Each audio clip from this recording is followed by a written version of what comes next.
ಸ್ನೇಹಿತರೆ ನಮಸ್ಕಾರ. ರಾಹುಲ್ ಗಾಂಧಿ ಅವರ ಭಾರತ್ ನ್ಯಾಯ ಯಾತ್ರೆ ನಾಗಾಲ್ಯಾಂಡ್ನಲ್ಲಿ ಯಶಸ್ವಿಯಾಗಿ ಸಾಗ್ತಾ ಇದೆ.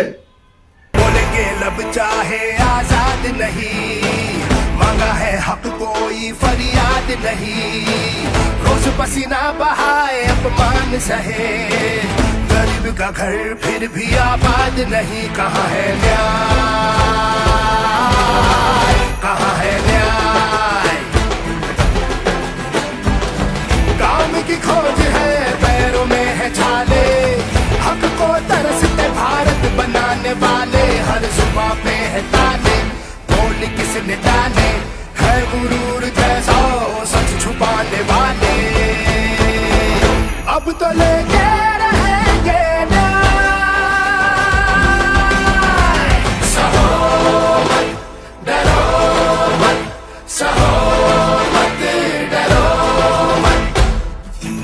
भारत जोड़ो न्याय यात्रा आज नागालैंड में सफर कर रही है. मेरे पीछे आपको जनता का हुजूम नजर आ रहा होगा क्योंकि राहुल गांधी इस वक्त जनता के बीच में है और ये मोकोचुंग जिला है नागालैंड का, जहां पर राहुल गांधी जनता के बीच पहुंचे हुए हैं. आप इन तस्वीरों को देख के ये अंदाजा लगा सकते हैं कि इस न्याय यात्रा को लेकर जनता में क्या जोश और जुनून है. जनता राहुल गांधी के साथ हर कदम से कदम मिलाने के लिए उनके साथ चल रही है. आसपास आप लोगों को देखिए, उनके चेहरे पर उत्साह देखिए. वो घंटों से यहाँ राहुल गांधी का इंतजार कर रहे थे और अब क्योंकि राहुल ಇವತ್ತು 4ನೇ ದಿನ, ದಿನೇ ದಿನೇ ಇದರ ಜನಪ್ರಿಯತೆ ಹೆಚ್ಚುತ್ತಾ ಇದೆ. ಜನ ಸೇರ್ತಾ ಇದ್ದಾರೆ. ಯುವಕರು, ಮಹಿಳೆಯರು ಎಲ್ಲರೂ ಕೂಡ ರಾಹುಲ್ ಗಾಂಧಿಯವರ ಈ ಭಾರತ ನ್ಯಾಯ ಯಾತ್ರೆಯಲ್ಲಿ ತುಂಬ ಉತ್ಸಾಹದಿಂದ ಪಾಲ್ಗೊಳ್ತಾ ಇದ್ದಾರೆ. ಇವತ್ತು ಆ ಭಾಗದಲ್ಲಿ ಸ್ಥಳೀಯ ರಾಜಕೀಯ ಚಟುವಟಿಕೆ ಕೂಡ ನಡೆದ ಹಾಗಿದೆ. ಸುಮಾರು ವರ್ಷಗಳಿಂದ ಕಾಂಗ್ರೆಸ್ನಲ್ಲಿದ್ದವರು, ಕಾಂಗ್ರೆಸ್ ತೊರೆದು ಹೋದವರು, ಸಾಕಷ್ಟು ಹಳೆಯ ಕಾಂಗ್ರೆಸ್ಸಿಗರು ಮತ್ತೆ ಕಾಂಗ್ರೆಸ್ಸನ್ನು ಸೇರಿಕೊಳ್ತಾ ಇರುವಂತಹ ಒಂದು ರಾಜಕೀಯ ಚಟುವಟಿಕೆ ನಾಗಾಲ್ಯಾಂಡ್ನಲ್ಲಿ ಇವತ್ತು ನಡೆದಿದೆ. ಇದರ ಜೊತೆಗೆ ಎಂದಿನಂತೆ ರಾಹುಲ್ ಗಾಂಧಿಯವರು ಯುವಕರ ಜೊತೆ ಚರ್ಚೆ ಮಾಡಿದ್ದಾರೆ, ಸ್ಥಳೀಯ ಜನರ ಜೊತೆ ಚರ್ಚೆ ಮಾಡಿದ್ದಾರೆ, ಮಹಿಳೆಯರ ಜೊತೆ ಚರ್ಚೆ ಮಾಡಿದ್ದಾರೆ, ಎಲ್ಲರನ್ನೂ ಭೇಟಿ ಮಾಡಿದ್ದಾರೆ. ಇದೆಲ್ಲವೂ ನಾಗಾಲ್ಯಾಂಡ್ನಲ್ಲಿ 4ನೇ ದಿನದ ಈ ಭಾರತ ಯಾತ್ರೆಯಲ್ಲಿ ನಡೆದಂಥ ಚಿತ್ರಣ. ಒಟ್ಟಾರೆ ಈ ಭಾರತ ನ್ಯಾಯ ಯಾತ್ರೆಯ ಬಗ್ಗೆ ತಮ್ಮದೇ ಸ್ಪಂದನೆ ನೀಡುವುದಕ್ಕೆ ಇವತ್ತು ನಮ್ಮ ಸ್ಟುಡಿಯೋಗೆ ವಿಶೇಷ ಅತಿಥಿಗಳು ಆಗಮಿಸಿದ್ದಾರೆ. ಪ್ರಿಯ ವೀಕ್ಷಕರೇ ನಮಸ್ಕಾರ. ಇನ್ ಕರ್ನಾಟಕ ಚಾನಲ್ಗೆ ತಮಗೆ ಸ್ವಾಗತ. ಭಾರತ ಜೋಡೋ ನ್ಯಾಯ ಯಾತ್ರಾ ಇದಕ್ಕೆ ಸಂಬಂಧಪಟ್ಟ ಹಾಗೆ ತಮ್ಮ ಸ್ಪಂದನೆಯನ್ನು ನೀಡುವುದಕ್ಕೆ ನಮ್ಮ ಸ್ಟುಡಿಯೋಗೆ ಇವತ್ತು ವಿಶೇಷ ಅತಿಥಿಗಳು ಆಗಮಿಸಿದ್ದಾರೆ. ಅವರು ಜನಪ್ರಿಯ ವ್ಯಕ್ತಿ ಏನಲ್ಲ, ರಾಜಕೀಯ ನೇತಾರರೂ ಅಲ್ಲ, ಆದರೆ ರಾಜಕೀಯ, ಸಾಮಾಜಿಕ ಮತ್ತು ಸಾಂಸ್ಕೃತಿಕ ಪ್ರಜ್ಞೆಯನ್ನು ಉಳ್ಳಂಥವರು. ಅವರು ಅಧಿಕಾರಿಯಾಗಿ ಅನೇಕ ಖಾಸಗಿ ಸಂಸ್ಥೆಗಳಲ್ಲಿ ವಿಶೇಷ ಸ್ಥಾನಗಳಲ್ಲಿ ಅವರು ಕಾರ್ಯನಿರ್ವಹಿಸಿದವರು. ಅವರಿಗೆ ಇನ್ ಕರ್ನಾಟಕ ಚಾನಲ್ ಪರವಾಗಿ ಹೃದಯಪೂರ್ವಕವಾದ ಸ್ವಾಗತ. ಅವರ ಹೆಸರು ರಫೀಕ್ ಅಹಮದ್ ಅಗಡಿ ಅವರು. ನಮಸ್ಕಾರ ರಫೀಕ್ ಅಹಮದ್ ಅಗಡಿ ಅವರೇ. ಇನ್ ಕರ್ನಾಟಕ ಚಾನಲ್ಗೆ ತಮಗೆ ಸುಸ್ವಾಗತ. ಇವತ್ತು ಭಾರತ್ ಜೋಡೋ ನ್ಯಾಯ ಯಾತ್ರೆಯ 4ನೇ ದಿನ. ನಾಗಾಲ್ಯಾಂಡಲ್ಲಿ ರಾಹುಲ್ ಗಾಂಧಿಯವರು ತಮ್ಮ ಪ್ರವಾಸದಲ್ಲಿದ್ದಾರೆ. ಇದಕ್ಕೆ ಸಂಬಂಧಪಟ್ಟ ಹಾಗೆ ತಮ್ಮ ಸ್ಪಂದನೆ ಏನು, ಭಾರತ ಜೋಡೋ ನ್ಯಾಯ ಯಾತ್ರಾ ಯಾಕಾಗಿ ಮತ್ತು ಇವತ್ತಿನ ಸಂದರ್ಭದಲ್ಲಿ ಅದರ ಅಗತ್ಯ ಏನಿತ್ತು ಮತ್ತು ಅದರ ಉದ್ದೇಶಗಳು ತಮಗೆ ನಿಲುಕಿದ ಹಾಗೆ, ತಾವು ಗ್ರಹಿಸಿದ ಹಾಗೆ ಅದರ ಬಗ್ಗೆ ತಾವು ನಮ್ಮ ವೀಕ್ಷಕರೊಂದಿಗೆ ತಮ್ಮ ಅಭಿಪ್ರಾಯಗಳನ್ನು ಹಂಚಿಕೊಳ್ಬೇಕು ಅಂತ ನಾನು ಬಯಸ್ತೇನೆ. ತಮಗೆ ಸುಸ್ವಾಗತ. ಧನ್ಯವಾದ. ನಮಸ್ಕಾರ ವೀಕ್ಷಕರೇ. ಈಗಾಗಲೇ ನಮ್ಮ ಸ್ನೇಹಿತರು ಹೇಳ್ದಂಗೆ ನಾವು ಯಾವುದೋ ರಾಜಕೀಯ ಅಥವಾ ಒಂದು ಕಲಾ ಅಥವಾ ಸಂಸ್ಕೃತ ಒಂದು ಪ್ಲ್ಯಾಟ್ಫಾರ್ಮ್ದಲ್ಲಿ ಇದ್ದವರಲ್ಲ. ಆದರೆ ಒಂದು ದೇಶದ ಬಗ್ಗೆ, ನಾಡಿನ ಬಗ್ಗೆ, ಜನರ ಬಗ್ಗೆ ಒಂದು ಸ್ಪಂದಿಸುವಂಥ ಒಂದು ಮನೋಭಾವನೆ ಇದೆ. ಅಕ್ಕಪಕ್ಕದಲ್ಲಿ ದಿನನಿತ್ಯ ಜೀವನದಲ್ಲಿ ನಡೀತಾ ಇರುವಂಥ ಒಂದು ಘಟನೆಗಳು, ಸಂದರ್ಶನಗಳು ಅಥವಾ ಒಂದು ವ್ಯವಸ್ಥೆಗಳು ನೋಡಿದಾಗ ತುಂಬ ಒಂದು ವಿಚಿತ್ರವಾದಂಥ ಒಂದು ಒಡಂಬಡಿಕೆ ಬರುತ್ತೆ ಮನಸ್ಸಲ್ಲಿ. ಹೀಗೆ ಯಾಕೆ ಆಗ್ತಾಯಿದೆ, ನಮ್ಮ ದೇಶ ಎಲ್ಲಿಗೆ ಹೋಗ್ತಾ ಇದೆ, ಶಿಕ್ಷಣ ಇಷ್ಟೊಂದು ಲಭ್ಯವಾಗಿದ್ದು, ಇಷ್ಟು ಶೈಕ್ಷಣಿಕವಾದ ಇದ್ದ ಜನರು ಎಲ್ಲರೂ ಇದ್ದು ಮೊದಲಿನ ಥರ ಇಲ್ಲ, ಅಮಾಯಕರು ಇಲ್ಲ, ಎಲ್ಲರೂ ತಿಳಿದುಳಿದವರಿದ್ದಾರೆ, ಎಲ್ಲರಿಗೂ ಜ್ಞಾನ ಇದೆ, ಕಾನೂನು they are all aware, they have all access to today's social platforms. Whether you come from a city or a town or a village, everyone has got access. Absolutely. But what we feed is more important, and it should be honest. Now, the administration at hand or the governance at hand is giving an impression to the general public that it is going towards dictatorship. No questions asked, no answers told. I do what I want ಅನ್ನುವಂಥ ಒಂದು ಪ್ರಜ್ಞೆ ಇಟ್ಕೊಂಡ್ಬಿಟ್ಟು ಮಾಡ್ತಾ ಇದ್ದಾರೆ. ಅದು ಯಾವುದೇ ಒಂದು ಕ್ಷೇತ್ರದಲ್ಲಿ ಇರ್ಬೋದು, ಬೆಳವಣಿಗೆ, ಒಂದು ಡೆವಲಪ್ಮೆಂಟ್ ಅಂದ್ಕೊಳ್ಳಿ ಅಥವಾ ಒಂದು ಗ್ಲೋಬಲ್ ಪ್ರೆಸೆನ್ಸ್ ಅಂದ್ಕೊಳ್ಳಿ, ಅಲ್ಲಿ ಡೆಫಿನೆಟ್ಲಿ ಅವ್ರದ್ದು ಒಂದು ಕಾಂಟ್ರಿಬ್ಯೂಷನ್ ಇದೆ, ಇಲ್ಲಂತ ಇಲ್ಲ. ಅದರ ಜೊತೆಯಲ್ಲಿ ನಮ್ಮ ಒಂದು ಮೂಲವಾದ ನಮ್ಮ ನಾಡಿನ ಜನ, ನಮ್ಮ ಜೊತೆ ದಿನನಿತ್ಯದಲ್ಲಿ ಬೆಳೆಯುವಂಥವ್ರು, ಬದುಕೋರು, ಸಾಯೋರು, ಅವ್ರ ಬಗ್ಗೆ ನಾವೇನು ಆಲೋಚನೆ ಮಾಡ್ತಾಯಿದ್ದೀವಿ? ಬರೀ ಇಲೆಕ್ಷನ್ಗಳು ಬಂದಾಗ ಮಾತ್ರ ನಾವು ಸ್ಕೀಮ್ಗಳು ತಂದು ಅವರಿಗೆ ಒಂದು ಮೋಹ ಮಾಡ್ತಾಯಿದ್ದೇವೋ ಅಥವಾ ಸುಳ್ಳು ಒಂದು ಕಥೆಯನ್ನು ಕಟ್ಟಿಕೊಂಡ್ಬಿಟ್ಟು ನಾವು ನಮ್ಮ ಧ್ಯೇಯನ ಸಾಧಿಸ್ತಾ ಇದ್ದೀವೋ? ರಾಜಕೀಯ ಧ್ಯೇಯ ಅದು. ಈ ಒಂದು ಕೆಲವೊಂದು ಪ್ರಶ್ನೆಗಳು ತುಂಬ ಎದ್ದು ಕಂಡು ಬರ್ತವೆ. ಜನಸಾಮಾನ್ಯರು ಅದು ಪ್ರಶ್ನೆ ಮಾಡ್ತಾರೆ. ಎಲ್ಲ ಕಡೆ ನೀವು ಪ್ರತಿಧ್ವನಿಯಾಗಿ ಕೇಳ್ಬೋದು, ಎಲ್ಲ ಕಾಲದಲ್ಲಿ ಇದೆ, ಈಗಲೂ ನಡೀತಾ ಇದೆ. ಆದರೆ ಈಗಿನ ಒಂದು ಸನ್ನಿವೇಶಗಳು ಭಾಳ ವಿಚಿತ್ರವಾಗಿದ್ದಾವೆ, ತುಂಬ ಸೂಕ್ಷ್ಮ ಆಗಿದ್ದಾವೆ. ಜನರೊಂದು ಮನಸ್ಥಿತಿಯನ್ನು ಒಂದು ಓಪನ್ನೆಸ್ಸಿಂದ ಮಾತಾಡುವಂಥ ಒಂದು ಸಂದರ್ಭ ಅಥವಾ ಒಂದು ವಾತಾವರಣ ಇಲ್ಲ. ನಾನು ಮಾತಾಡಿದ್ರೆ ಏನು ತಪ್ಪಾಗುತ್ತೋ, ನಾನು ಮಾತಾಡಿದ್ರಿಂದ ಯಾರಿಗೇನು ತೊಂದರೆ ಆಗ್ಬೋದು ಅನ್ನುವಂಥ ಒಂದು ಭಯದಿಂದ ಜನ ಮಾತಾಡ್ತಾರೆ ಹೊರತು. ಸೊ ಅದು freedom of speech, freedom of thought ಅನ್ನೋದು ಎಲ್ಲೋ ಕುಸಿತಾ ಇದೆ ಅಂತ ನನಗನ್ಸುತ್ತೆ. May be it is a strategy of the government or to show that I am the man at the helm of things. I do it my way ಅನ್ನುವಂಥ ಒಂದು ಭ್ರಮೆ ಅಥವಾ ಅವ್ರ ಒಂದು ವಿಚಾರ ದೃಷ್ಟಿಕೋನ ಆ ಥರ ಬರ್ತಾಯಿದೆ. ಅದು ಅವ್ರಿಗೆ ಬಿಟ್ಟು ವಿಚಾರ, ನಮ್ಗೆ ಗೊತ್ತಿಲ್ಲ. ಆದರೆ ಜನಸಾಮಾನ್ಯರ ಒಂದು ಮನಸ್ಸಲ್ಲಿ ಹಿಂಗೆ ಬರ್ತಾಯಿದೆ, ಮೂಡಿ ಬರ್ತಾಯಿದೆ. ಇದು ಸರಿಯಲ್ಲ. ಯಾವುದೇ ಒಂದು ದೇಶದ್ದು ಒಂದು ಅಥವಾ ಸಮಾಜದ ಒಂದು ಬೆಳವಣಿಗೆಗೆ ಇದು ಆರ್ಥಿಕವಾಗಿ ಒಂದು it's not a healthy sign ಅಂತ ನಂಗೆ ಅನಿಸುತ್ತೆ. ನಾವು ಹೋದಲ್ಲಿ ಬಂದಲ್ಲಿ ಎಲ್ಲದೂ ಒಂದು ಬಾಂಧವ್ಯತೆ ಅನ್ನೋದೇನಿದೆ ಅದರಲ್ಲಿ ಒಂದು ಕ್ರ್ಯಾಕ್ ಕಾಣಿಸ್ತಾ ಇದೆ. ಒಂದು ಹೇಳಲಾರದಂಥ ಒಂದು ಭ್ರಮೆ ಮಧ್ಯದಲ್ಲಿ ಬರ್ತಾ ಇದೆ. ಇರಲಿಕ್ಕಿಲ್ಲ, ಸತ್ಯಕ್ಕೆ ಎಲ್ಲೂ ಹತ್ತಿರ ಇರಲಿಕ್ಕಿಲ್ಲ, ಆದರೆ ಮನಸ್ಸಲ್ಲಿ ಇದೆ, ಜನರ ಮನಸ್ಸಲ್ಲಿ ಇದೆ. ಇದು ಬರಬಾರ್ದು. ತಮ್ಮ ಕಷ್ಟ ಸುಖಗಳನ್ನು ಹಂಚಿಕೊಳ್ಳುವಂಥ ಒಂದು ಬಾಂಧವ್ಯತೆ ಏನು ನಮ್ಮ ದೇಶದಲ್ಲಿ ಪಾರಂಪರಿಕವಾಗಿ ಒಂದು ಕಲ್ಚರ್ದಲ್ಲಿ ಬಂದಿದೆ, ಅದು ತುಂಬ ಸ್ಟ್ರಾಂಗ್ ಆಗಿದೆ. ಅದು ಹಾಗೆ ಬೆಳೀತಾ ಇರಬೇಕು ಅನ್ನುವಂಥ ನನ್ನೊಂದು ಮನೋಭಾವನೆ. ಇದನ್ನೇ ಈ ಪ್ರಶ್ನೆನೇ ಇಟ್ಕೊಂಡು ರಾಹುಲ್ ಗಾಂಧಿಯವರು ಭಾರತ್ ಜೋಡೋ ಯಾತ್ರಾ ಶುರು ಮಾಡಿದ್ರು ಸೌತ್ ಇಂಡಿಯಾದಲ್ಲಿ. ಈಗ ಎರಡನೇ ಹಂತದಲ್ಲಿ ಅವರು ಭಾರತ ನ್ಯಾಯ ಯಾತ್ರಾ ಅಂತ ಶುರು ಮಾಡ್ತಾ ಇದ್ದಾರೆ. ಈಗ ನೀವು ಹೇಳೋ ವಿಚಾರಕ್ಕೆ ಸಂಬಂಧಪಟ್ಟ ಹಾಗೆ ಜನರು ಯಾರು ಸಪ್ರೆಸ್ಡ್ ಆಗಿದ್ರು, ಸೊ ಅವ್ರ ಪರವಾಗಿ ದನಿ ಎತ್ತುವಂತ ಕೆಲಸವನ್ನ ಅವ್ರು ಮಾಡ್ತಿದ್ದಾರೆ ಅಂತ ನೀವು ಅನ್ಕೋತಿದ್ದೀರಾ? ನಿಮ್ಮ ವಿಚಾರದಲ್ಲಿ ರಾಹುಲ್ ಗಾಂಧಿ ಅವರು ಮಾಡ್ತಾ ಇರುವ ಈ ಯಾತ್ರೆ ಏನು?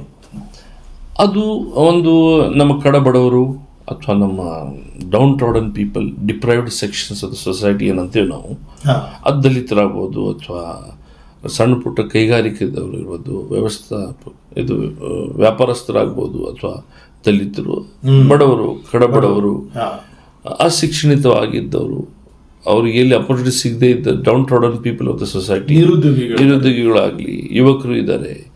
ಅವರು ಒಂದು ಮನಸ್ಥಿತಿಗಳು ತುಂಬ ಕೆಡಿಸ್ಕೊಂಡಿದ್ದಾರೆ. ಅವರು ದಾರಿ ತಪ್ಪುವಂಥ ಒಂದು ಪರಿಸ್ಥಿತಿಯಲ್ಲಿದ್ದಾರೆ. ಏನು ಮಾಡಬೇಕು, ಯಾವ ದಿಶೆಯಲ್ಲಿ ಹೋಗಬೇಕು ಅನ್ನೋಂಥ ಒಂದು ಮಾರ್ಗದರ್ಶನ ಇಲ್ಲ. ಒಂದು ಕಡೆಯಲ್ಲಿ ಉದ್ಯೋಗ ಇಲ್ಲ, ಎರಡನೇ ಕಡೆ ದುಡಿಮೆ ಇಲ್ಲ. ಇಂಥ ಒಂದು ಪರಿಸ್ಥಿತಿಯಲ್ಲಿ ಸಮಾಜದಿಂದ, ಸಂಸಾರದಿಂದ, ಮನೆಯಿಂದ, ಬಾಂಧವರಿಂದ, ಗೆಳೆಯರಿಂದ ಎಲ್ಲರಿಗೂ ಒಂದು ಅವರಿಗೆ ಪ್ರೆಷರ್ ಅನ್ನೋದು ಬರ್ತಾ ಇದೆ. ಇಂಥ ಒಂದು ಮನಸ್ಥಿತಿಯಲ್ಲಿ ಅವ್ರನ್ನ the youth of a nation are the wealth of the nation ಅಂತೆ. And the educated youth are the most precious wealth of the nation. ಮತ್ತೆ ನಮ್ಮ ನೇಷನ್ ಅಲ್ಲಿ ಯುವಕರೇ ಹೆಚ್ಚಿನ ಸಂಖ್ಯೆಯಲ್ಲಿ ಹೈಯೆಸ್ಟ್ ಇಡೀ ವರ್ಲ್ಡ್ ಅಲ್ಲಿ ಯೋಚನೆ ಮಾಡಿದ್ರೆ. ಹೀಗಿದ್ದಲ್ಲಿ ಅವ್ರಿಗೆ ಜಾಬ್ ಅಪರ್ಚುನಿಟೀಸ್ ಇಲ್ಲ. ನಾವು ಏನೇನೋ ಹೇಳೋದಕ್ಕೆ ಅಂತ ಆ ಸಪೋರ್ಟು, ಈ ಸಪೋರ್ಟು, ಆ ಸ್ಕೀಮು, ಇಸ್ಕೊಂಬಂತ ಹೇಳ್ತಾನೆ ಇದ್ದೀವಿ. ಆದರೂ ಇಲೆಕ್ಷನ್ ಬಂದಾಗ ಮಾತ್ರನೇ ಮಾಡ್ಕೊಂಡು ಹೋಗ್ತೀವಿ. ಅದರಿಂದ ಏನಾಗುತ್ತೆ, ಜನಸಾಮಾನ್ಯರ ಟ್ಯಾಕ್ಸ್ ಕಟ್ಟೋರ ಮೇಲೇ ಅದು ಭಾರ ಬರುತ್ತೆ. ಸರ್ಕಾರ ಏನು ಮಾಡ್ತಾ ಇದೆ, where is the blue print for development? ರಸ್ತೆ, ರೈಲು ಇದೇ ಡೆವಲಪ್ಮೆಂಟ್ ಅಲ್ಲ. ತಿನ್ನೋದಕ್ಕೆ ಊಟ ಇಲ್ಲ, ಫುಡ್ ಸೆಕ್ಯೂರಿಟಿ ಇಲ್ಲ, ಮಿನಿಮಮ್ ಪ್ರೈಸ್ ರೈಸ್ ಏನಿದೆ ಅದು ಪ್ರೈಸ್ ಹೇಗೆ ಕಂಟ್ರೋಲ್ ಮಾಡೋಕೆ ಅನ್ನೋದ್ರ ಬಗ್ಗೆ ಒಂದು ಸಾಲಿಡ್ ಫ್ರೇಮ್ವರ್ಕ್ ಇಲ್ಲ. ಡ್ರಾಟ್ ಬಗ್ಗೆ ನೀವು ಹೇಗೆ ಅಡ್ರೆಸ್ ಮಾಡೋಕೆ ಅನ್ನೋದ್ರ ಬಗ್ಗೆ ಇಲ್ಲ. ರಿಸರ್ವಾಯರ್ಸ್ನ ಹೇಗೆ ನೀವು ಪ್ರಿಸರ್ವ್ ಮಾಡಬೇಕು, distribution of water for irrigation ಏನು ಮಾಡಬೇಕು, ಇದೆಲ್ಲ ತುಂಬ ದೊಡ್ಡ ದೊಡ್ಡ ವಿಚಾರಗಳು ನಮ್ಮ ತಲೆಯಲ್ಲಿ ಹೋಗಲ್ಲ. ಆದರೆ ಒಂದು ಸಾಮಾನ್ಯ ಮನುಷ್ಯನಾಗಿ ನಾನು ನೋಡುವಂಥದ್ದು ಅಂತಂದರೆ ಅಪರ್ಚುನಿಟೀಸ್ ತುಂಬ ಇದ್ದಾವೆ ಮಾಡೋದಕ್ಕೆ ಅಂತ. ಆದರೆ ಯಾರ ಹತ್ರ ನಾವು ವಿಚಾರ ಮಾಡ್ಕೋಬೇಕು? ಅಲ್ಲ, ಒಂದು ನೇಷನ್ ಅಂತ ಬಂದಾಗ ಇದೆಲ್ಲ ಬೇಕಾಗುತ್ತೆ. ಹೌದು, ಅದಕ್ಕಂತ ಹೇಳಿ ರಾಹುಲ್ ಗಾಂಧಿ ಅವರು ಹೋಗ್ತಾ ಇದ್ದಾರೆ, ಜನರ ಜೊತೆ, ಜನರ ಮಧ್ಯದಲ್ಲಿ ಇದ್ದು ಅವರು ಸ್ಪಂದಿಸ್ತಿದ್ದಾರೆ, ಅವರ ಕಷ್ಟ ಸುಖಗಳನ್ನು ಕೇಳ್ತಾ ಇದ್ದಾರೆ.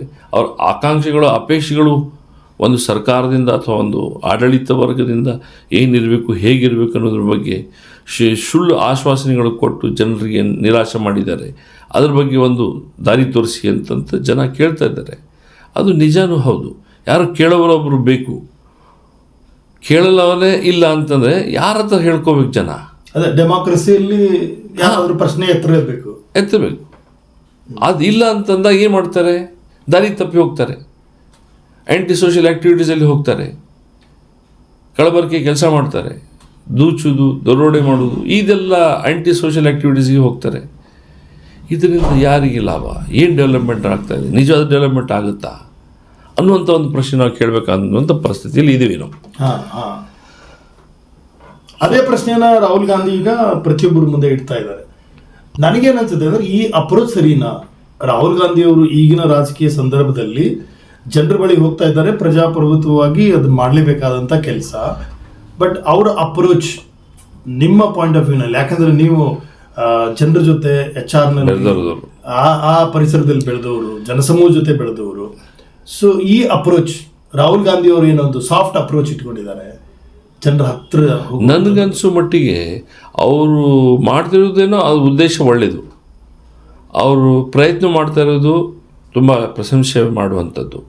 ಆದರೆ ಆ ಸಮಯದ ಒಂದು ಅಭಾವದಿಂದ ಅವರು ಕಾನ್ಸಂಟ್ರೇಟೆಡ್ ಏನು ಒಂದು ಡಿಸಿಷನ್ ಮಾಡೋದಕ್ಕಿಂತ ಆಗೋದಿಲ್ಲ. ಯಾಕಂದರೆ ಅವರು ಅಧಿಕಾರದಲ್ಲಿ ಇಲ್ಲ, ಒಂದು. ಎರಡನೇದು, ಅವ್ರು ಕೇಳ್ಬೋದು, ಜನರಿಗೆ ಸಮಾಧಾನ ಹೇಳ್ಬೋದು, ಅದರಿಂದ ಇನ್ಪುಟ್ ತೊಗೊಂಡು ನಾಳೆ ಅವ್ರೇನಾದರೂ ಪದಕ್ಕೆ ಅಥವಾ ಅಧಿಕಾರಕ್ಕೆ ಬಂದರೆ ಅದ್ರ ಬಗ್ಗೆ ಒಂದು ಪಾಲಿಸಿನ ತಿದ್ದುಪಡಿನ ಮಾಡುವುದಕ್ಕೆ ಅಥವಾ ಒಂದು ಡೆವಲಪ್ಮೆಂಟಲ್ ಪ್ರಾಸ್ಪೆಕ್ಟಿವ್ ಆ್ಯಕ್ಟಿವಿಟೀಸ್ನ ಆ ಒಂದು ಪ್ರಾಂತಕ್ಕೆ ಏನು ಸ್ಪೆಸಿಫಿಕ್ವಾಗಿ ಬೇಕಾಗಿದೆ ಆ ಪ್ರಾಂತಕ್ಕೆ ಮಾಡೋದಕ್ಕೆ ಅಂತ ಒಂದು ಉಪಯೋಗ ಆಗುವಂಥ ಒಂದು ವಿಚಾರ. ಆದರೆ ಈಗ ಮುಖ್ಯವಾಗಿ ಮಾಡಬೇಕಾಗಿದ್ದವರು ನನಗನ್ಸೋ ಮಟ್ಟಿಗೆ ಏನು ಅಂತಂದರೆ, ಇದು ಜನರಿಂದ ಒಂದು ಬರಬೇಕಾದಂಥ ಒಂದು ಚಳುವಳಿಗೆ ಆಗಬೇಕು ಹೊರತುವೆ ಒಬ್ಬ ಲೀಡರ್ನೇ ಅವ್ರನ್ನ ಹೋಗ್ಕೊಂಡಿದ್ರೆ ಎಷ್ಟು ಸರಿ ಅಂತ ಹೋಗ್ಬೋದು ಒಬ್ಬ ಮನುಷ್ಯ. ಅದರ ಆ ವಿಷಯ ತುಂಬಾ ಇಂಪಾರ್ಟೆಂಟ್ ಆಗಿದೆ. ಒಬ್ಬ ಲೀಡರು ಹೌದು ಜನರನ್ನ ಅವೇರ್ ಮಾಡೋದು, ಮತ್ತೆ ಒಂದು ಜಾಗೃತಿ ಮಾಡೋದು ಒಳ್ಳೇದೇ ಇದೆ. ಹೌದು. ಬಟ್ ಈಗ ಇನ್ನು ಕೆಲವೇ ತಿಂಗಳಲ್ಲಿ ಮಹಾ ಚುನಾವಣೆ ಬರುತ್ತೆ. ಹೌದು. 2024 ಚುನಾವಣೆ ಬರುತ್ತೆ. ಹೌದು. ಈ ಚುನಾವಣೆ ಮೇಲೆ ಈಗೇನು ರಾಹುಲ್ ಗಾಂಧಿ ಅವರು ಮಾಡ್ತಾ ಇದ್ದಾರಲ್ಲ, ಈ ಯಾತ್ರೆ ಇಂಪ್ಯಾಕ್ಟ್ ಆಗ್ಬೋದು ಅಂತೀರಾ ನೀವು? ನೋಡಿ, ಜನರು ನೋಡಿದ್ದಾರೆ, ಬೇಸರತ್ತಿದ್ದಾರೆ, ನಾನಾ ವಿಚಾರಗಳಲ್ಲಿ ಬೇಸರತ್ತಿರ್ಬೋದು. ಅದು ನಾವು ಟೀಕೆ ಮಾಡೋದಲ್ಲ. ಅದು ಶಾಸನದಲ್ಲಿದ್ದವರು ಯಾರ ಕಡೆಯಿಂದ ಒಳ್ಳೆಯದು ಆಗ್ಬೋದು, ಕೆಟ್ಟದಾಗ್ಬೋದು. ಅದು ಉದ್ದೇಶಪೂರ್ವವಾಗಿ ಮಾಡಿದ್ದಾರೆ ಅಂತ ನಾನು ಹೇಳೋದಕ್ಕೂ ಇಷ್ಟ ಬಯಸಲ್ಲ. ಆದರೆ ಜನರಿಗೆ ನೋವಾಗಿದೆ, ತೊಂದರೆ ಆಗಿದೆ. ಇದನ್ನ ಸ್ಪಂದಿಸೋದು ಭಾಳ ಮುಖ್ಯ. ಅದರಿಂದ ಮುಂದೆ ಇನ್ನೂ ತೊಂದರೆ ಆಗಬಾರ್ದು ಅನ್ನೋದಕ್ಕೆ ಏನು ತಡೆಗಟ್ಟಬಹುದು ಅಥವಾ ಏನು ಕಾರ್ಯರೂಪಕ್ಕೆ ತರಬೇಕು, ಕೆಲವು ಸ್ಟೆಪ್ಸ್ ತೊಗೋಬೇಕು, ಅದು ತೊಗೊಳ್ಳೋದು ಮುಖ್ಯವಾಗಿ ಅವಶ್ಯಕತೆ ಇದೆ ಅಂತ ನಾನು ಹೇಳಬಯಸ್ತೀನಿ. ಅದನ್ನೇ ಆ ಕೆಲಸವನ್ನೇ ರಾಹುಲ್ ಗಾಂಧಿ ಈಗ ಮಾಡ್ತಾ ಇದ್ದಾರೆ. ಹೌದು. ಜನರ ಜೊತೆ ಸ್ಪಂದನೆ ಮಾಡಿ ಅವರ ಅಹವಾಲುಗಳನ್ನ ಸ್ವೀಕರಿಸಿ ತಮ್ಮ ಅಧಿಕಾರಾವಧಿಯಲ್ಲಿ ಏನಾದರೂ ಮಾಡೋದು. ಅವರು ಒಂದು ಬ್ಲೂ ಪ್ರಿಂಟನ್ನು ಮಾಡಿ ದೇಶದ ಮುಂದೆ ಇಡಬೇಕು ಅಂತ ಒಂದು ಉದ್ದೇಶ ಇದೆ ಅವ್ರದ್ದು. ಎಲ್ಲ ಪ್ರಾಂತ್ಯಗಳಿಂದ ಎಲ್ಲ ಜನರದ ಸಮಸ್ಯೆಗಳನ್ನ ತಿಳ್ಕೊಂಡು ಅವ್ರ ಮನವರಿಕೆ ಮಾಡಿಕೊಂಡು ಯಾವ ಥರ ನಾವು ಮಾಡಬಹುದು, ಈ ಥರ ಸಮಸ್ಯೆಗಳು ಇದ್ದಾವೆ, ನಿಮ್ಮ ಹತ್ರ ಬರೋಕ್ಕೆ ಸಾಧ್ಯತೆ ಆಗ್ತಾ ಇಲ್ಲ, ಅದಕ್ಕೆ ನಾನು ಹೋಗಿದ್ದೆ ನಿಮ್ಮಲ್ಲಿ ಹೋಗಿ ತಿಳ್ಕೊಂಡು ಬಂದಿದ್ದೀನಿ. ಇದು ಈ ಥರ ಇದೆ, ಇದಕ್ಕೇನು ಮಾಡ್ಬೋದು, ನಾವು ದೇಶನ ಮುಂದೆ ಎತ್ತಿನ ಒಂದು ಹೆಚ್ಚಿನ ಇದಕ್ಕೆ ಡೆವಲಪ್ಮೆಂಟಿಗೆ ತೊಗೊಂಡು ಹೋಗಬೇಕು ಅಂದರೆ ಏನು ಮಾಡ್ಬೋದು, what is the need of the hour, what is the aspirations and expectation from the youth of this country ಅನ್ನುವಂಥ ಒಂದು ಬ್ಲೂ ಪ್ರಿಂಟ್ ಇಡಬೇಕು ಅಂತ ಒಂದು ವಿಚಾರ ಇದೆ. ಮುಂದೆ ಅವರು ಅಧಿಕಾರಕ್ಕೆ ಬಂದರೆ ಇದೆಲ್ಲ ಮಾಡ್ಬೋದು ಅಂತ ಅನ್ಸುತ್ತಾ ನಿಮಗೆ? ಅವ್ರ ಬಾಡಿ ಲ್ಯಾಂಗ್ವೇಜ್ ನೋಡಿದಾಗ ನಿಮಗೇನು ಅನ್ಸುತ್ತೆ? ನೋಡಿ ಸ್ವಾಮಿ, ಈ ರಾಜಕೀಯದೊಂದು ಒತ್ತಡಗಳು ಅಥವಾ ಒಂದು ಶಾರ್ಟ್ ಕಮಿಂಗ್ಸ್ ಅಥವಾ ಸೆಟ್ ಬ್ಯಾಕ್ಸ್ ಕೆಲವೊಂದು ಇರ್ತವೆ. ಅದು ಆಡಳಿತದಲ್ಲಿ ಕೂತ್ಕೊಂಡಲ್ಲೇ ಗೊತ್ತಾಗೋದು. ಕಂಪಲ್ಸಿವ್ನೆಸ್ ಅಂತಂತೀರಿ. ಒಂದು ಸಮ್ಮಿಶ್ರಣ ಸರ್ಕಾರ ಬಂದಾಗ ಕಂಪಲ್ಷನ್ ಬರುತ್ತೆ, ಎಲ್ಲರದ್ದು ಐಡಿಯಾಲಜೀನ ತೊಗೊಂಡು ಮುಂದೆ ಬರಬೇಕು ಅಂತ. ಈಗ ಇದ್ದಂಥ ಸರ್ಕಾರ ಏನು ಮಾಡ್ತಾ ಇದೆ, ಅದು ಬಹುಮತ ಇದೆ, ಹೀಗಾಗಿ ಅವರೊಂದು ವಿಚಾರ ದೃಷ್ಟಿಕೋನ ಬೇರೆ ಇದೆ. ಹೌದಾ? ಸೊ ಆ political scenario changes from time to time. ಆ ಪರಿಸ್ಥಿತಿಲಿ ಹೆಂಗಿರ್ತದೆ ಅಂತ ಗೊತ್ತಿಲ್ಲ. ಆ ಪರಿಸ್ಥಿತಿ ಬಂದಾಗ ನಾವು ಅದ್ರ ಬಗ್ಗೆ ಟೀಕೆ ಮಾಡ್ಬೋದು ಅಥವಾ ಒಂದು ಉದಾಹರಣೆ ಅಥವಾ ಒಂದು ಸಂದರ್ಶನ ಮಾಡ್ಬೋದು. ಈಗ ಹೇಳೋದಕ್ಕೆ ಆಗೋದು. ಇಂಡಿಯಾ ಅಲಯನ್ಸ್ ಅಂತ ಮಾಡಿದ್ದಾರೆ, ಅದರೊಳಗೂ ಕೆಲವೊಂದು ಶಾರ್ಟ್ ಕಮಿಂಗ್ಸ್ ಇದ್ದಾವೆ. ವಿಚಾರ ದೃಷ್ಟಿಕೋನದಿಂದ ಅಥವಾ ಸ್ವಾರ್ಥದಿಂದ ಏನೇ ಇರ್ಬೋದು, there are shortcomings. It's a fact of the things. ಅದನ್ನ ಸರಿಪಡಿಸ್ಕೊಂಡು ಒಂದು ಕನ್ಸಿಸ್ಟೆನ್ಸ್ ತೊಗೊಂಡು ಮುಂದೆ ಒಂದು ಸಿಂಗಲ್ ಮೋಟೋ ಇಟ್ಕೊಂಡು, ಕಾಮನ್ ಮೋಟೋ ಇಟ್ಕೊಂಡು ನಮ್ಮ ಮುಂದೆ ದೇಶಕ್ಕೆ ಹಿಂಗೆ ಮಾಡ್ತೀವಿ, ಮಾಡಬಲ್ಲೆವು ಅನ್ನುವಂಥ ಒಂದು ಏನು ಇದಿದೆಯಲ್ಲ, ಛಲ ಅಥವಾ ಒಂದು ಅವ್ರ ನಿರ್ಧಾರ ಇದೆಯಲ್ಲ, ಅದು ಸ್ಮರಣೀಯ. ಅದು ಬಂದರೆ ನಾಳೆ ಈಗಿರೋ ಸರ್ಕಾರನ ಸೋಲಿಸೋಕೆ ಸಾಧ್ಯ ಆಗುತ್ತೆ ಅಂತ ನೀವು ಹೇಳೋದು? ಹೌದು. ಈಗಿರೋ ಆಡಳಿತ ಪಕ್ಷವನ್ನ ಬದಲಾವಣೆ, change is what is needed. So ಅದಕ್ಕೆ ಸಂಬಂಧಪಟ್ಟ ಹಾಗೆ ಅವರ ಪೊಲಿಟಿಕಲ್ ಬಾಡಿ ಲ್ಯಾಂಗ್ವೇಜ್ ಇದೆಯಲ್ಲ ರಾಹುಲ್ ಗಾಂಧಿ ಅವರದ್ದು, ಅದ್ರ ಬಗ್ಗೆ ನಿಮ್ಮ ಅಭಿಪ್ರಾಯ? ನೋಡಿ, ಬಾಡಿ ಲ್ಯಾಂಗ್ವೇಜ್ ಪಾಸಿಟಿವ್ ಇದೆ, ಅವ್ರ ಆನೆಸ್ಟ್ ಇದೆ, and he remains what he is saying or what he is thinking, he wants to do it. ಅದೇ ಬೇಕಾಗಿದೆ ಅಲ್ವಾ ಈಗಿನ ರಾಜಕೀಯ ವ್ಯಕ್ತಿತ್ವ, ಅದೇ ಬೇಕಾಗಿತ್ತು. That is the need of the hour. ಹೌದು. ಯಾಕೆಂದ್ರೆ ಈಗಿರೋ ಆಡಳಿತದಲ್ಲಿರೋರು ಅವರು ಪ್ರೆಸ್ನು ಕೂಡ ಮೀಟ್ ಮಾಡಲ್ಲ, ಜನರ ಜೊತೆ ನೇರವಾಗಿ ಬೆರೆಯಲ್ಲ. ಅದೇ ಡಿಕ್ಟೇಟರ್ಶಿಪ್ ಅಂತ ಹೇಳಿದಲ್ಲ ಸ್ವಾಮಿ. ಸೊ ನಾನು ಮಾಡಿದ್ದೆ ಸರ್ವ. ಭಾರತ್ ಜೋಡೋ ಭಾರತ್ ನ್ಯಾಯ ಯಾತ್ರಾ ರಾಹುಲ್ ಗಾಂಧಿ ಅವರೇ ಇನಿಷಿಯೇಟ್ ಮಾಡಿರೋದ್ರಿಂದ ನಮ್ಮ ಎಲ್ಲ ಅಟೆನ್ಷನ್ ರಾಹುಲ್ ಗಾಂಧಿ ಫೋಕಸ್ ರಾಹುಲ್ ಗಾಂಧಿ ಅವ್ರ ಮೇಲಿದೆ ಮತ್ತು ಈ ಯಾತ್ರೆ ಮೇಲಿದೆ. ಸೊ ಹೀಗಾಗಿ ನಾವು ಅದ್ರ ಬಗ್ಗೆ ಅಷ್ಟೇ ಯೋಚನೆ ಮಾಡಿ ಮಾತಾಡೋದಾದ್ರೆ, ರಾಹುಲ್ ಗಾಂಧಿ ಅವರ ಈ ಯಾತ್ರೆ ಹೇಗೆ ಇಂಪ್ಯಾಕ್ಟ್ ಮಾಡಬಹುದು? ಯಾಕಂದ್ರೆ ಸೌತ್ ಅಲ್ಲಿ ಅವರು ಶುರು ಮಾಡಿದ್ರಲ್ಲ, ಹೌದು, ತುಂಬಾ ಕನ್ಯಾಕುಮಾರಿಯಿಂದ ಕಾಶ್ಮೀರವರೆಗೂ ತುಂಬಾ ಸಕ್ಸಸ್ಫುಲ್ ಆಗಿದೆ. ಹೌದು. ನೀವು ಇದನ್ನ ಎಲೆಕ್ಷನ್ ರಿಸಲ್ಟ್ ಮೇಲೆ ಯೋಚನೆ ಮಾಡಿ ನೋಡುವ ಹಾಗಿಲ್ಲ. ಇಲ್ಲ, ಬೇರೆ ರೀತಿಯ ಒಂದು ರಾಜಕೀಯ ಪ್ರಜ್ಞೆಯನ್ನ ರೂಪಿಸ್ತಾ ಇದೆ. ಯಾಕಂದ್ರೆ ಇಂದಿನ ಸಂದರ್ಭದಲ್ಲಿ ರಾಹುಲ್ ಗಾಂಧಿ ತರ ಯೋಚನೆ ಮಾಡುವಂತ ರಾಜಕಾರಣಿಗಳು ಬಹಳ ಕಡಿಮೆ. ಹಳೆಯ ಪಾರ್ಟಿ ಕಾಂಗ್ರೆಸ್ ಆಗಿರ್ಬೋದು ಅಥವಾ ಬೇರೆ ಯಾವುದೇ ಪಾರ್ಟಿ ಆಗಿರ್ಬೋದು, ಆಲ್ಮೋಸ್ಟ್ ಬಹುತೇಕ ನಾಯಕರು ಅಧಿಕಾರದ ಬಗ್ಗೆನೇ ಯೋಚನೆ ಮಾಡ್ತಾರೆ. ಯಾರಿಗೂ ಕೂಡ ಒಂದು ಮುನ್ನೋಟ ಆಗಲಿ ಅಥವಾ ದೇಶವನ್ನು ಒಂದು ಬೇರೆ ದಿಕ್ಕಿನತ್ತ ತೆಗೆದುಕೊಂಡು ಹೋಗೋದಾಗ್ಲಿ, ನಿಸ್ವಾರ್ಥದಿಂದ ತೆಗೆದುಕೊಂಡು ಹೋಗೋದಾಗ್ಲಿ, ಆ ತರದ ನಾಯಕತ್ವ ಕಡಿಮೆ ಈಗಿನ ಸಂದರ್ಭದಲ್ಲಿ ಕಡಿಮೆ. ರಾಜೀವ್ ಗಾಂಧಿಯಲ್ಲಿ ಅದು ಇತ್ತು, ಆ ಲಕ್ಷ್ಯ ಇತ್ತು. ಹೌದು. ನನಗೆ ರಾಹುಲ್ ಗಾಂಧಿಯವರು ರಾಜೀವ್ ಗಾಂಧಿಯವರ ಎಕ್ಸ್ಟೆನ್ಷನ್ ತರಾನೇ ಕಾಣ್ತಾರೆ. ಅಲ್ಲ, ಅದು ಜೀನ್ಸಲ್ಲಿ ಇದೆ, ಜೀನ್ಸಲ್ಲಿದೆ. ಆದರೆ ಇವತ್ತು genes is not sufficient. You should have your brain cells also working that way. You should be cricket also. But ಅದನ್ನ ಯಾಕೆ ಹೇಳ್ತಾ ಇದ್ದೀನಿ ಅಂತಂದರೆ, ಕ್ರಿಕೆಟ್ನೆಸ್ ಯಾಕೆ ಅಂತಂದ್ರೆ ಮುಂದಾಲೋಚನೆ ಮಾಡೋದಕ್ಕೆ ಅಂತ, ಟು ಸ್ಟ್ರಾಟಜೈಸ್ ಅಂತ, ತಪ್ಪು ಮಾಡೋದಕ್ಕೆ ಅಂತ ಹೇಳೋದಲ್ಲ. Crookedness is not always to do wrong, to understand what is future, what is coming, ಅದು ನೋಡಬೇಕು. Because you are singled out, but behind you and in front of you there are many people who are working towards against you. ಅಲ್ಲ, ಅದನ್ನೆಲ್ಲ ಅವರು sort out ಮಾಡೋದಕ್ಕೆ ನೋಡ್ತಿದ್ದಾರೆ, ಹೊಸ ಮುಖಗಳನ್ನ ತೆಗೆದುಕೊಂಡು ಬರ್ತಿದ್ದಾರೆ. ಈಗ ಕನ್ಹಯ್ಯ ಕುಮಾರ್ ಅಂತವ್ರು ಇರ್ಬೋದು, ಸುಮಾರು ಆ ಥರದ ಒಂದು ಹೊಸ ಮುಖಗಳನ್ನು ಅವರು ತೆಗೆದುಕೊಂಡು ಬರ್ತಾ ಇದ್ದಾರೆ. ಮತ್ತು ವಿದೇಶದಲ್ಲೂ ಹೋಗಿ ತಮ್ಮ ವಿಚಾರಗಳನ್ನ ಇಟ್ಟು ಬಂದಿದ್ದಾರೆ. ಹೌದು, ಅದಕ್ಕೋಸ್ಕರ ಅವ್ರದ್ದು ಒಂದು ಒಳ್ಳೆ ಕೆಲಸನೇ ಮಾಡ್ತಾ ಇದ್ದಾರೆ. ಹೌದು. ಅದಕ್ಕೆ ಒಂದು ನೀವೇನು ಹೇಳಿದ್ರಲ್ಲ, ಅವ್ರ ಗ್ರೌಂಡ್ ವರ್ಕ್ ಆಗಲಿ, ಪ್ರಿಪರೇಷನ್ ಹೇಗಿದೆ ಅಂತ, ಆ ಪ್ರಿಪರೇಷನ್ ಮಾಡುವಂತ ಹಾದಿಯಲ್ಲೇ ಇದ್ದಾರೆ. ಬಟ್ ಈಗಿನ ಗ್ರ್ಯಾಂಡ್ ನೆರೇಟಿವ್ಗಳಿದಾವಲ್ಲ, ಆಡಳಿತ ಪಕ್ಷದ ಗ್ರ್ಯಾಂಡ್ ನೆರೇಟಿವ್ಸ್ ಇದಾವೆ ಸುಮಾರಷ್ಟು. ನೇಷನ್ ಬಗ್ಗೆ ಆಗಲಿ, ರಿಲಿಜನ್ಗಳ ಬಗ್ಗೆ ಆಗಲಿ, ಆ ಥರದ ಒಂದು ಗ್ರ್ಯಾಂಡ್ ನರೇಷನ್ ಇಲ್ಲದೆ ಇರೋದ್ರಿಂದಾಗಿ ರಾಹುಲ್ ಗಾಂಧಿ ಅವರು ನಮಗೆ ತುಂಬಾ ಸಾಫ್ಟ್ ಅನಿಸ್ತಾರೆ. ಬಟ್ ರಾಜಕಾರಣಿಯಾಗಿ ಒಳಗಡೆ ಅವ್ರ ಒಳಗಡೆ ಒಂದು ವೇವ್ ಕ್ರಿಯೇಟ್ ಆಗ್ತಾ ಇದೆಯಲ್ಲ, ಅದು ಯಾವತ್ತಾದ್ರೂ ಒಂದಿನ ಇರಪ್ಟ್ ಆಗ್ಬೋದು.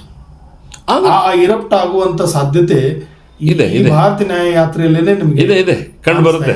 ಹೌದು, ಕಂಡು ಬರ್ತಾ ಇದೆ. ಹೌದು. ಇದು ಏನ್ ಇಂಪ್ಯಾಕ್ಟ್ ಮಾಡ್ಬೋದು? ಇದರದ್ದು ಪರಿಣಾಮ ನಾನು ಹೇಳಬೇಕು ಅಂತಂದ್ರೆ, there will be a change.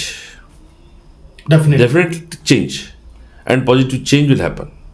ಈ ಬರೋ ಎಲೆಕ್ಷನ್ ಅಲ್ಲಿ definitely there will be a change. Yes, there will be a change. To what extent it will be ಅಂತ we have to wait and watch. ಒಂದು ಇನ್ನೊಂದು, ನಿಮಗೆ ಈಗ ಹಾಲಿ ಒಂದು ಸ್ವಲ್ಪ ದಿವಸಗಳ ಹಿಂದಿಂದ EVM ಬಗ್ಗೆನೂ ತುಂಬ ಚರ್ಚೆ ನಡೀತಾ ಇದೆ.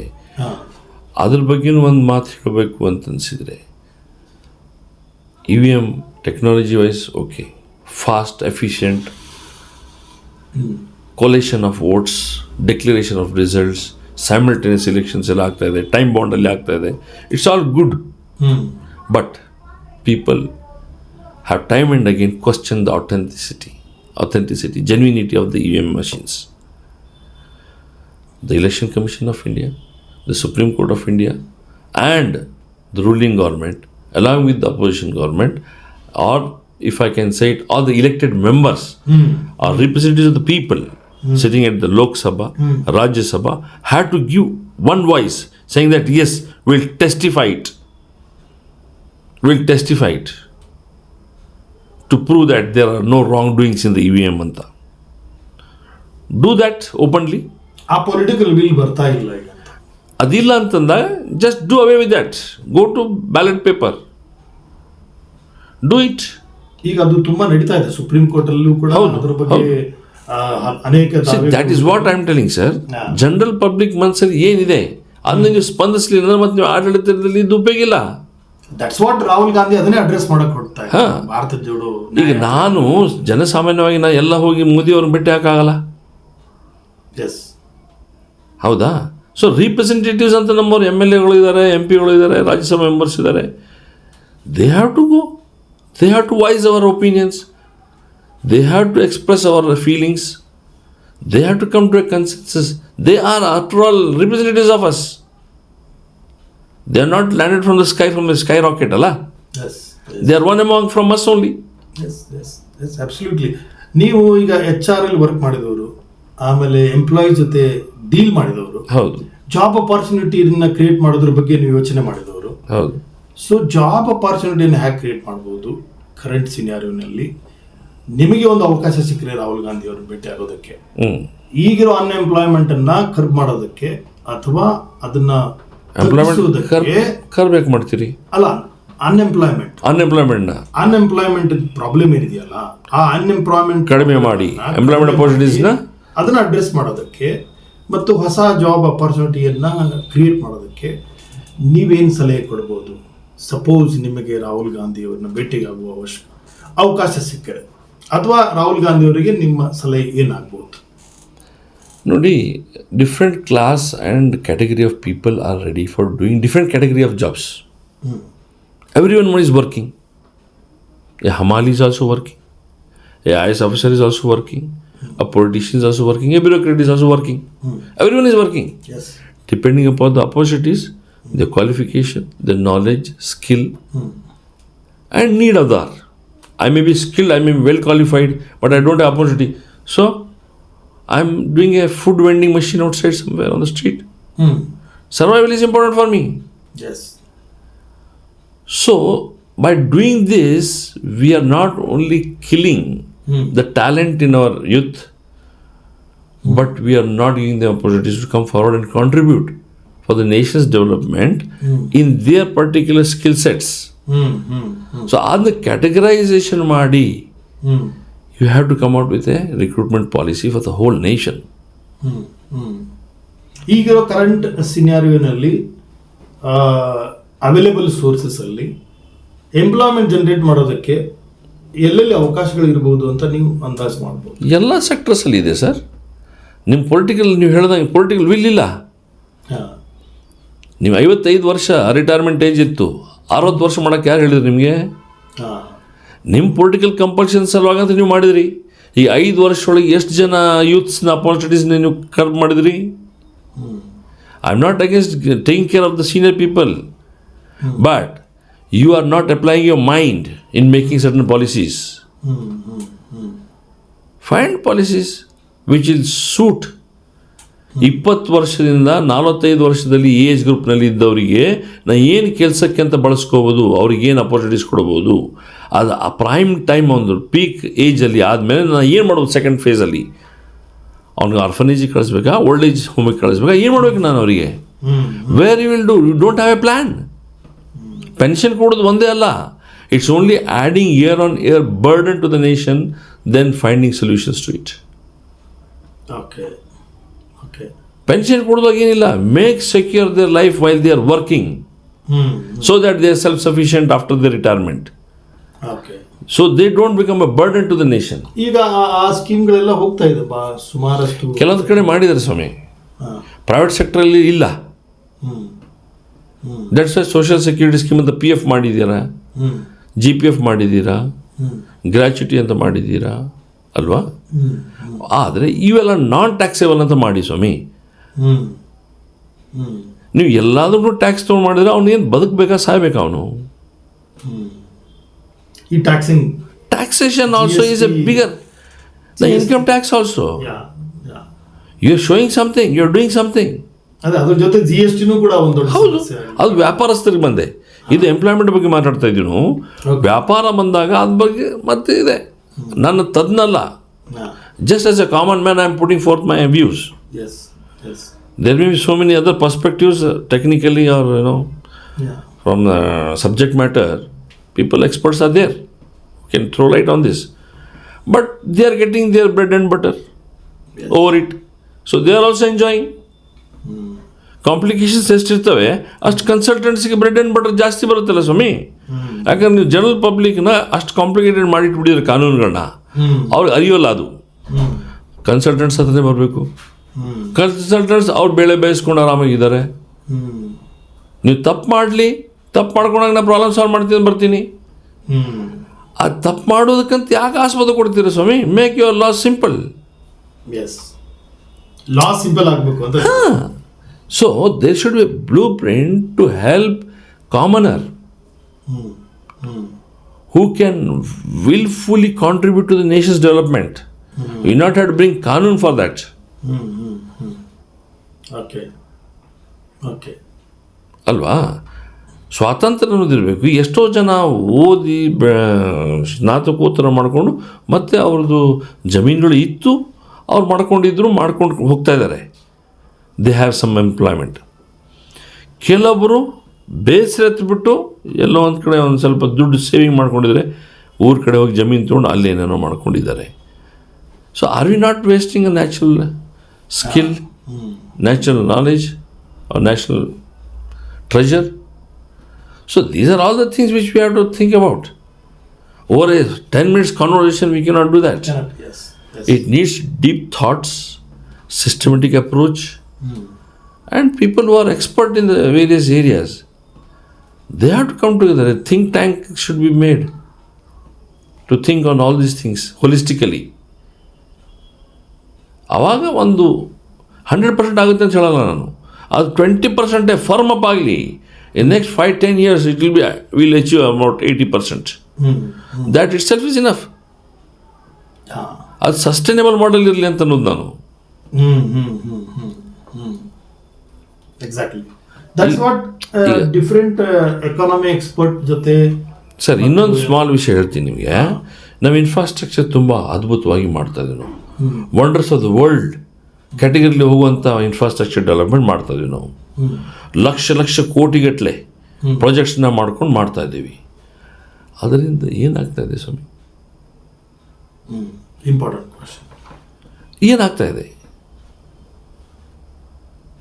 ನೀವು ಟೌನ್ಸ್ನ ಸಿಟೀಸ್ನ ಕನೆಕ್ಟ್ ಮಾಡ್ತಾ ಇದ್ದೀರಾ, ಇಂಟರ್ನಲ್ ಸಿಟೀಸಿಂದ ಪೊಲ್ಯೂಷನ್ ಕಡಿಮೆ ಮಾಡ್ತಾ ಇದ್ದೀರಾ, free flow and fast transportation ಮಾಡ್ತಾ ಇದ್ದೀರಾ, ಹೌದಾ? ಓಕೆ, ಅಷ್ಟೇ ಉದ್ದೇಶ ಅಲ್ಲ. ಅದರಿಂದ ಏನಾಗ್ತಾಯಿದೆ? ಜಮೀನಿದ್ದವರಿಗೆ ನೀವು ಕಂಪೆನ್ಸೇಷನ್ ಕೊಡ್ತಾ ಇದ್ದೀರಾ. ಜಮೀನು ಯಾರು ತೊಗೊಂಡಿರ್ತೀರ, ಕಂಪೆನ್ಸೇಷನ್ ಕೊಡ್ತೀರಾ. ಉದ್ಯೋಗಿ ಎಲ್ಲಿ ಹೋಯ್ತು? ಒಂದು ಅಲ್ಲಿ ಉದ್ಯೋಗಕ್ಕೆ ಒಂದು ಆಸ್ಪದೆ ಮಾಡಿ. NHI ಇದೆ, ಒಂದು ಸಂಸ್ಥೆ ಇದೆ, ತುಂಬ ಚೆನ್ನಾಗಿ ಕೆಲಸ ಮಾಡ್ತಾ ಇದ್ದಾರೆ. Along the villages whose developments are happening, ಅಲ್ಲಿ ಒಂದು ಎಂಪ್ಲಾಯ್ಮೆಂಟ್ ಹಬ್ನ ಕ್ರಿಯೇಟ್ ಮಾಡಿ. along with compensation. Yes, portion of that. Do it for community employment ಥರ ಒಂದು ಮಾರ್ಕೆಟ್ ಯಾರ್ಡ್ ಮಾಡಿ. ಲೋಕಲ್ ಲೈಟ್ಸ್ನ ಅಪೋರ್ಚುನಿಟೀಸ್ ಕೊಡಿ. ಸಿನ್ಸಿಯರ್ಲಿ ಡೆವಲಪ್ ದೋಸ್ ವಿಲೇಜಸ್. ಬರೀ ಚಾ ಅಂಗಡಿ ಹೈವೇದಲ್ಲಿ ಇಟ್ಕೊಂಡ್ರೆ ಬಜ್ಜಿ ಬೋಂಡ ಮಾಡ್ಕೊಂಡು ಜೀವನ ಆಗಲ್ಲ ಸ್ವಾಮಿ. ಅದಕ್ಕೆ ಪ್ರೈಮ್ ಮಿನಿಸ್ಟರ್ ಹೇಳಿದ್ರಲ್ಲ, ಬೋಂಡ ಮಾಡ್ಕೊಂಡಿರ್ಬೋದು, ಅದು ಕೂಡ ಎಂಪ್ಲಾಯ್ಮೆಂಟ್ ಅಂತ. ಅದರಿಂದ ಉದ್ಧಾರ ಆಗಲ್ಲ ದೇಶ. ಅವ್ನು ಬದುಕ್ಬೋದು ಅಷ್ಟೇ, ಅವ್ನು ಬದುಕ್ಬೋದು, 2 ಹೊತ್ತು ಊಟ ಮಾಡ್ಬೋದು. ಅದು ಬೆಳವಣಿಗೆ ಅವನದು ಆಗಲ್ಲ, ದೇಶದ್ದು ಆಗಲ್ಲ, ಸಮಾಜದ್ದು ಆಗಲ್ಲ. ಒಳ್ಳೆ ಪಾಯಿಂಟ್. ಸೊ ಹೀಗೆ ಒಂದೊಂದು ಪ್ರತಿಯೊಂದು ಕ್ವಾರ್ಟ್ರಲ್ಲಿ ನೀವು ಹೋದಾಗ ಒಂದು ಹೋಲಿಸ್ಟಿಕ್ ವಿಚಾರ ಮಾಡಿದರೆ, ಈ ಟ್ರಕ್ಗಳು ಸಾಗಾಣಿಕೆ ಮಾಡ್ತಾ ಇದ್ದಾವೆ, ಸರಬರಾಜು ಎಲ್ಲ, ಈ ಟೋಲ್ ಕಟ್ತಾರಲ್ಲ, ಎಷ್ಟೊಂದು ಗಲಾಟೆಗಳಿದ್ದಾವೆ. ಎಷ್ಟೊಂದು ಜನ ನೋವಿಂದ ಕಟ್ತಾರೆ ದುಡ್ಡು. ಬೇರೆ ದಾರಿ ಇಲ್ಲ. ನೀವು ಸಿಟಿಯಿಂದ ಶಾರ್ಟ್ಕಟ್ಟಿಂದ ಹೋಗಿ ದಾರಿ ಕೊಡಲ್ಲ ನನಗೆ, ಅಲ್ಲಿಂದ ಹೋಗಬೇಕು ಅಂತಂದ್ರೆ ಏನು ಮಾಡ್ತೀರಾ? ಟೋಲ್ ನೀವು ಹೇಳಿದಷ್ಟು ನಾನು ಕಟ್ಬಿಟ್ಟು ಹೋಗಬೇಕು. ಈ ಥರ ಒಂದು ಕಟ್ಟಿಟ್ಟಂಥ ಒಂದು ಕಾನೂನುಗಳು ಮಾಡಿದರೆ ನನಗೇನು ಆಪ್ಷನ್ ಕೊಡ್ತಾ ಇದ್ದೀರಾ ನೀವು? They are just giving you instructions, follow this. Dictatorship ಹೋಲ್ತಾರ ಅಲ್ಲ.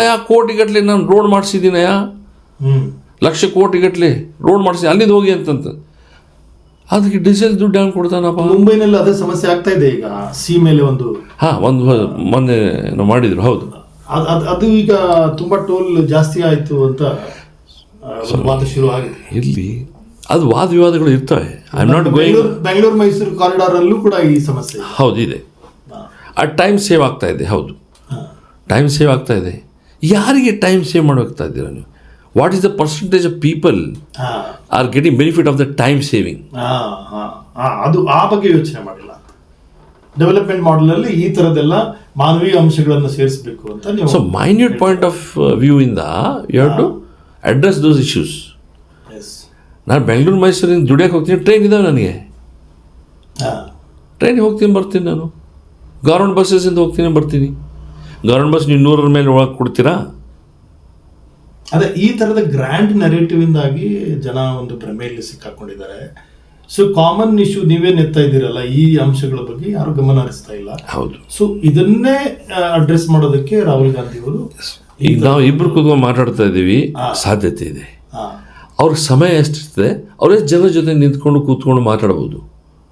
ಸಮಯದ ಅಭಾವ, ಸೆಕ್ಯೂರಿಟಿ ರೀಸನ್ಸ್ ಇರ್ತದೆ, ಪ್ರೋಟೋಕಾಲ್ಸ್ ಇರ್ತದೆ. ಅದೆಲ್ಲ ನೋಡ್ಕೊಂಡು ಅವ್ರು ಎಷ್ಟು ಜನಕ್ಕೆ how many people can outreach? Maximum is trying to correct. Yes. ನಾ ಹೇಳ್ತಾ ಇದ್ದೀನಂದ್ರೆ ಲಿಮಿಟೇಷನ್ ಇದೆ ಅವ್ರಿಗೆ ಅಂತ ಹೇಳ್ತಾ ಇದ್ದೀನಿ. ಸೊ ನಾವು ಜನಸಾಮಾನ್ಯರು ನಾವು ಎಚ್ಚರಿಸ್ಕೋಬೇಕು. We have to come forward. ಅದೇ ರಾಹುಲ್ ಗಾಂಧಿ ಅವರು We have to question. ಸ್ಫೂರ್ತಿ ಪಡಿಬೇಕು. ಹೌದು. ನೀವು ಹೇಳ್ತಾ ಇರೋದು. So, ನಾವು ಕ್ವಶನ್ ಮಾಡಬೇಕು. ಭಾರತ ಜೋಡೋ ನ್ಯಾಯ ಯಾತ್ರೆಯಿಂದಾಗಿ ಜನರಲ್ಲಿ ಈ ತರದ ಒಂದು ಸ್ಪಂದನೆ ಬರಬೇಕು. ಒಂದು ಎಲ್ಲರೂ ಒಂದೊಂದು ರಾಹುಲ್ ಗಾಂಧಿ ಆಗಬೇಕು. ಅವರ ಪ್ರದೇಶದಲ್ಲಿ ಅವರೇ ಮಾಡಬೇಕು. ಎಸ್, ನಿಮ್ಮ ಈ ಮಾತನ್ನ ನಾನು ಹೋಗ್ತೇನೆ. ಪ್ರತಿಯೊಬ್ಬರು ತಮ್ಮ ತಮ್ಮ ಪ್ರದೇಶದಲ್ಲಿ ರಾಹುಲ್ ಗಾಂಧಿ ಆಗ್ಬೇಕು. ಹೌದು, ಅಗತ್ಯ ಇದೆ. ಅಂದ್ರೆ ಆ ತರದ ಕಮಿಟ್ಮೆಂಟ್ ಬರಬೇಕು ಜನರಲ್ಲಿ. ಬರಬೇಕು. ಅದು ರಾಹುಲ್ ಗಾಂಧಿ ಅಂತ ನಾವು ಈಗ ಸಬ್ಜೆಕ್ಟ್ ಅಲ್ಲಿ ಇದೆ ಅಂತ ಮಾತಾಡ್ತೇವೆ. ಅವರೇ ಅಂತಲ್ಲ, ಒಂದು ಧ್ಯೇಯ ಇಟ್ಕೊಂಡು ಅಥವಾ ಆ ಲೀಡರ್ಶಿಪ್ ಕ್ವಾಲಿಟಿನ ಇಟ್ಕೊಂಡು ಮುಂದೆ ಹೇಗೆ ಜನರನ್ನು ಸ್ಪಂದಿಸಬೇಕು, ಜನರ ಮಧ್ಯದಲ್ಲಿ ನಾನು ಅವ್ರದ್ದು ಪ್ರಶ್ನೆಗಳನ್ನ ಅಥವಾ ಕೊರತೆಗಳನ್ನ ತಿಳ್ಕೋಬೇಕು, ಅದನ್ನು ಸ್ಪಂದಿಸಿ ಅದ್ರ ಬಗ್ಗೆ ಒಂದೇನಾದರೂ ಡೆವಲಪ್ಮೆಂಟ್ ಮಾಡಬೇಕು, ತಿದ್ದುಪಡಿ ಮಾಡಬೇಕು ಅನ್ನೋಂಥ ವಿಚಾರಣೆ ಇಡುವಂಥವ್ರು ಮುಂದಕ್ಕೆ ಬರಬೇಕು. ಯಾಕಂದ್ರೆ ನನಗನ್ಸೋ ಮಟ್ಟಿಗೆ ಪ್ರತಿಯೊಂದು ಸೊಸೈಟಿಲಿನೂ ಒಬ್ಬ ಲೀಡರ್ ಇದ್ದೇ ಇರ್ತಾನೆ. ಅವ್ರದ್ದೇ ಒಂದು ಪ್ರಾಂತಿಕವಾದ ಸಮಸ್ಯೆಗಳು ಇರ್ತವೆ. ಅವರು ತಿಳಿದಷ್ಟು ಎಲ್ಲರಿಗೂ ಗೊತ್ತಾಗಲ್ಲ. ಅದನ್ನ ನೀವು ಒಂದು ಆನೆಸ್ಟಿಯಿಂದ, ಡಿಸ್ಆನೆಸ್ಟಿ ಬೇಡ, ಸ್ವಾರ್ಥ ಬೇಡ, ಒಂದು ಆನೆಸ್ಟಿಯಿಂದ ಮುಂದೆ ಬಂದ್ಬಿಟ್ಟು ಹಿಂಗೆ ಮಾಡಿದರೆ ಎಲ್ಲ ಜನಸಾಮಾನ್ಯರಿಗೆ ಒಳ್ಳೆಯದಾಗುತ್ತೆ ಅನ್ನುವಂಥದ್ದೊಂದು ವಿಚಾರನ ಜೆನ್ಯೂನ್ ಆಗಿ ತಂದು ಇಡಿ. ಇಲ್ಲಿವರೆಗೆ ಬರೀ ಸ್ವಾರ್ಥಕನೇ ಮಾಡ್ತಾ ಇದ್ದೀರಿ ನೀವು. ನನಗೇನು ಲಾಭ, ನನ್ನವ್ರಿಗೇನು ಲಾಭ ಅನ್ನುವಂಥದ್ದೇ ಒಂದು ವಿಚಾರ ಇಟ್ಕೊಂಡು ಮಾಡ್ತಾ ಇದ್ದಾರೆ. ಹೀಗಾಗಿ ದೇಶ ಉದ್ಧಾರ ಆಗಲ್ಲ, ಕೆಲವರು ಉದ್ಧಾರ ಆಗ್ತಾರೆ. ಬಹಳ ಒಳ್ಳೆಯ ಅಂಶಗಳನ್ನ ಹೇಳಿದ್ರಿ. ಒಂದು ಭಾರತ ಜೋಡೋ ನ್ಯಾಯ ಯಾತ್ರೆ ಮೂಡಿಸಿದಂಥ ಸ್ಪಂದನೆ ಬಹಳ ಮುಖ್ಯವಾಗಿ ಇವರ ಮಾತುಗಳಲ್ಲಿ ವ್ಯಕ್ತ ಆಗ್ತಾ ಇದೆ. ಹಲವಾರು ವಿಷಯಗಳ ಬಗ್ಗೆ ರಫೀಕ್ ಅಹಮದ್ ಅಗಡಿಯವರು ತುಂಬ ಅರ್ಥಪೂರ್ಣವಾಗಿ ಮತ್ತು ತುಂಬ ಲಾಜಿಕಲ್ ಆಗಿ ಹೇಳಿದ್ದಾರೆ. ಭಾರತ ಜೋಡೋ ನ್ಯಾಯ ಯಾತ್ರೆಗೆ ಸಂಬಂಧಪಟ್ಟ ಹಾಗೆ ಈ ರೀತಿಯ ಸ್ಪಂದನೆ ತಮ್ಮಲ್ಲೂ ಕೂಡ ಇರಬಹುದು. ತಾವು ಇನ್ ಕರ್ನಾಟಕ್ ಚಾನಲ್ಗೆ ಮತ್ತು InKarnataka.com ವೆಬ್ಸೈಟಿಗೆ ತಮ್ಮ ಅಭಿಪ್ರಾಯಗಳನ್ನು, ತಮ್ಮ ಸ್ಪಂದನೆಗಳನ್ನು ಕಳುಹಿಸಬಹುದು. ಮತ್ತು ತಮ್ಮಲ್ಲೂ ಕೂಡ ಈ ಥರದ ಒಂದು ಸ್ಪಂದನೆ ಇದ್ದರೆ ನಮ್ಮ ಈ ಕರ್ನಾಟಕ ಚಾನಲ್ನಲ್ಲಿ ಹಂಚಿಕೊಳ್ಳಬಹುದು.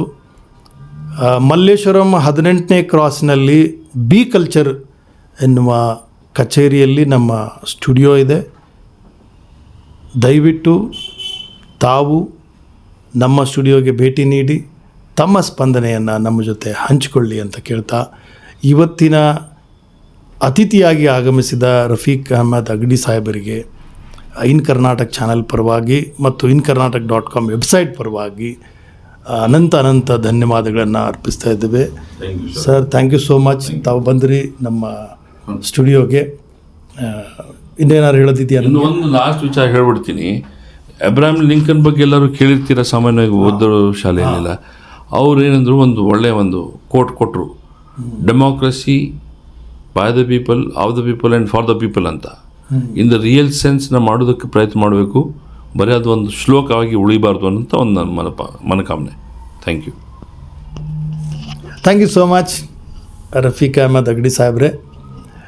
ನಮ್ಮ ವೀಕ್ಷಕರಿಗೆ ಭಾರತ ಜೋಡೋ ನ್ಯಾಯ ಯಾತ್ರೆಗೆ ಸಂಬಂಧಪಟ್ಟ ಹಾಗೆ ಈ ಸ್ಪಂದನೆಯಲ್ಲಿ ಹಲವಾರು ವಿಷಯಗಳು ತಲುಪಿರಬಹುದು ಅನ್ನುವ ಆಶಾಭಾವನೆ ನಮ್ಮದು. ಪ್ರಿಯ ವೀಕ್ಷಕರೇ, ಇಲ್ಲಿಯವರೆಗೆ ರಫೀಕ್ ಅಹಮದ್ ಅಗಡಿಯವರ ವಿಚಾರಗಳನ್ನು ನೀವು ಆಲಿಸಿದಿರಿ. ಭಾರತ ಜೋಡೋ ನ್ಯಾಯ ಯಾತ್ರೆಗೆ ಅವರ ಸ್ಪಂದನೆಯನ್ನು ತಾವು ಗಮನಿಸಿದಿರಿ. ಇದಕ್ಕೆ ಸಂಬಂಧಪಟ್ಟ ಹಾಗೆ ತಮ್ಮ ಪ್ರತಿಕ್ರಿಯೆಗಳೇನಾದರೂ ಇದ್ದಲ್ಲಿ ದಯವಿಟ್ಟು ಇನ್ ಕರ್ನಾಟಕ ಚಾನಲ್ಗೆ ಮತ್ತು InKarnataka.com ವೆಬ್ಸೈಟಿಗೆ ಕಳುಹಿಸಿ. ಕಾಮೆಂಟ್ ಬಾಕ್ಸಲ್ಲಿ ನಿಮ್ಮ ಪ್ರತಿಕ್ರಿಯೆಗಳನ್ನು ದಯವಿಟ್ಟು ದಾಖಲಿಸಿ.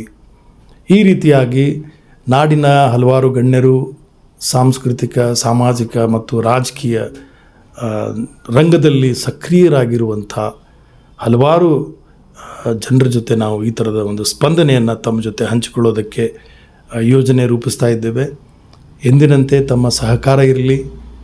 ಇನ್ ಕರ್ನಾಟಕ ಚಾನೆಲ್ ಸಬ್ಸ್ಕ್ರೈಬ್ ಮಾಡಿ, ಫಾಲೋ ಮಾಡಿ. ಸಾಧ್ಯವಾದರೆ ತನು ಮನ ಧನಗಳೊಂದಿಗೆ ನಮ್ಮನ್ನು ಪ್ರೋತ್ಸಾಹಿಸಿ, ಬೆಂಬಲಿಸಿ, ಯಾವತ್ತೂ ನಮ್ಮ ಜೊತೆ ಇರಿ ಎಂದು ತಮ್ಮಲ್ಲಿ ಭಿನ್ನವಿಸ್ಕೊಳ್ತಾ ಇವತ್ತಿನ ಈ ಕಾರ್ಯಕ್ರಮವನ್ನು ಇಲ್ಲಿಗೆ ಮುಗಿಸ್ತಿದ್ದೇವೆ. ನಮಸ್ಕಾರ.